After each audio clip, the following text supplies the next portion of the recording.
One of my favorite things about Jesus, many things, that he was like a radical feminist and completely against religion, structures of control, patriarchy. I use that term loosely because it's not a thing in the way that it's often, people often talk about it as. Jesus, Yeshua put his life on the line almost every fucking day for women that, you know, they were treated as property, they were treated as disposable for the most part. For women that were considered unclean or sinful, women that were unmarried, or you know, a lot of times just women that had been raped or, you know, abused, or any of the kind of shit that we're seeing right now. And over and over and over and over throughout the Bible, he put his life on the line, even to talk to these women without any of her family members around, or her husband, or anything like that. That could result in a death sentence for both of them. Literally. And he put his life on the line over and over and over and said, you know, he drew attention to where it belonged, which was on the people actually committing crimes, actually committing sins against God's innocent children, women, girls, whoever. You know, like the, you know, one of the more famous ones is where that line, so whoever is without sin amongst you, you cast the first stone. Because all these people had been going off about what a horrible person she was, and blah, blah, blah, blah, blah, caught in adultery, etc., etc. You know, it could have been, but it could have been any of a variety of situations. We those of us who have been dealing with narcissists know all about false accusations. You know, back in the day, it still can be completely devastating. You can lose your life, you can lose your business, you can lose all kinds of shit for that sort of thing happening. Back then, it was just like the only way to verify shit was by somebody's word. And if two people said something, it was considered true. Still is to a large extent in the legal system, in the courts here. You know, if you can get somebody else to lie with you, you can get away with almost anything in a lot of scenarios. Sometimes there's a little more evidence required now, but for the most part, especially in family courts, dude, especially if you happen to have a vagina now, you know, tables have turned in some ways, in some courts with some judges, but I've seen this happen over and over and over, especially in recent years, and I've had it happen to me and people that I've known, and all kinds of stuff. A woman goes in, whoever says something, go in, file false domestic violence reports, false police reports, false whatever. Whoever goes in and tells the lie first, they get away with it. And in my situation, I've had people openly say this. They said they were going to do it, and then they did it, and then they followed through. I got ahead of them on a couple of jumps, but some of them were just way too far out in La La Land to even like I didn't even think they were going to follow through, honestly. But here we are. Here we are 3 years later. Fucking everything blown up, dude. People are wild, man. Dishonesty, deceit, lying is the root of all fucking evil. It's the root of all the problems that we have in society. Over and over and over and over and over and over in the Bible, Satan is not called the father of murder, the father of theft, the father of anything else. He's the father of lies. Lies and deceit. That's what causes every other fucking issue, every other fucking problem. Start with ourselves, because you know in your heart if you're doing something wrong from the time you're a child. And if you shut that voice down, if you ignore that voice long enough times, God will stop speaking to you. And then you have a narcissist or psychopath or other cluster B situation on your hands.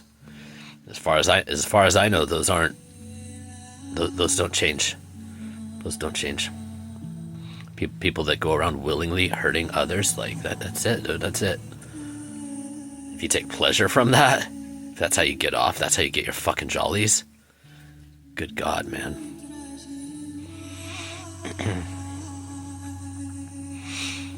Anyways, Jesus was a badass, dude. If you wanna know who Jesus actually was, take everything like that Republicans are, everything that the right is, and go 180 degrees in the opposite direction, and that's Jesus. Christianism, like most churches and most of what calls itself Christianity in this culture in the West, has nothing to do with Jesus. It's the opposite. It's a complete inverse of his teachings. And if you go read the fucking book, if you read the actual fucking book and what he actually taught, and spend time with him and invite him into your heart and ask for the messages directly, you can verify. Hatred, control, power, money, possession, destruction, murder, warfare, etc. As the Republican Party has openly, like, that's what they are. That's what they've always been.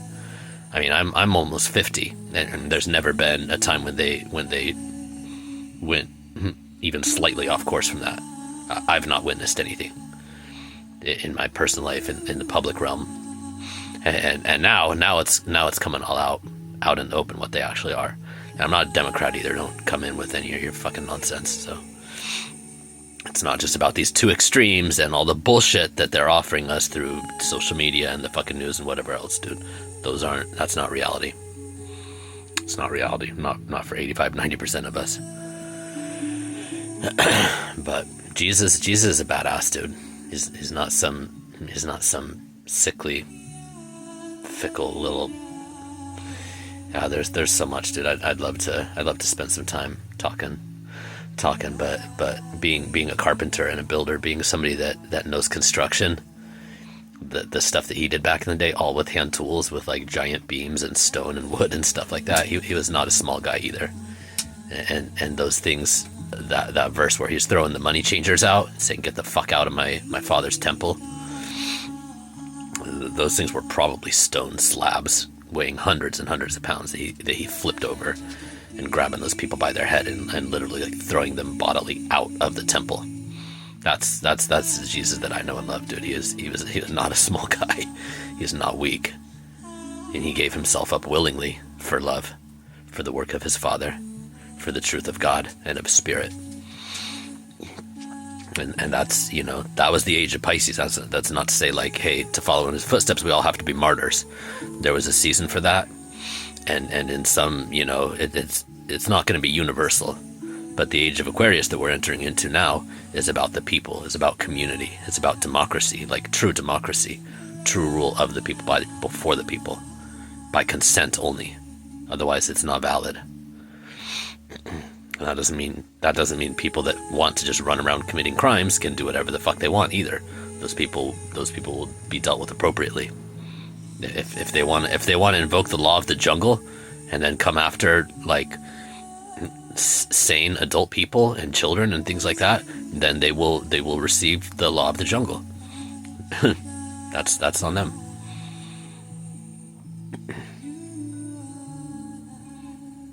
It's crazy times to be alive, huh? But God is love. God lives inside of you. Just as God is one with Jesus, and this is what I pull from his work, is he said, God and myself, we're one. We are one unit. And just as I am in the Father and the Father is in me, so all of you are in me and I am in all of you as well. Unity. God is within everybody. On some level, even like narcissists and psychopaths and even Satan, for whatever reason, God created that entity, whatever it looks like, whatever the soul mechanics are of all of that. I don't know. That shit's way beyond me, but like underneath everything is God and God's purposes. The fastest way, the shortest way from A to B, from what can feel like fucking hell on earth, the separation from God, the fastest way to union with God is love. And if you ask, God will always answer. God will always answer. In any moment, in any situation, wherever you go, God is. Because you are one with God. That spark, the soul, the truth that you are inside, the soul of you, that is God. That is God. Anyways, love you guys. Sorry for the camera messed up. I dropped it and it landed. There was a pebble right where the freaking camera was yesterday. So getting a new screen protector today. But Yeah, dude. Jesus was a radical. Jesus was a feminist. I wouldn't say he was like far left because he was apolitical. He did what he could, working through the system and all the crazy shit that's happening in Rome and Jerusalem and the empire and everything at that point. But just know, Republicans are the empire. They always have been. They always will be. Democrats have traditionally been more oriented towards the people. Right now, they're owned by empire as well. At least the politics in the United States and most of the West. There is no left or right. They're owned by the same companies, BlackRock and a handful of others, the same families. But there's the empire, and then there's the people. There's colonialism, and then the rest of the world, the other 90%. We have the power. We have the power. This is our season. Love is what is, and you are that.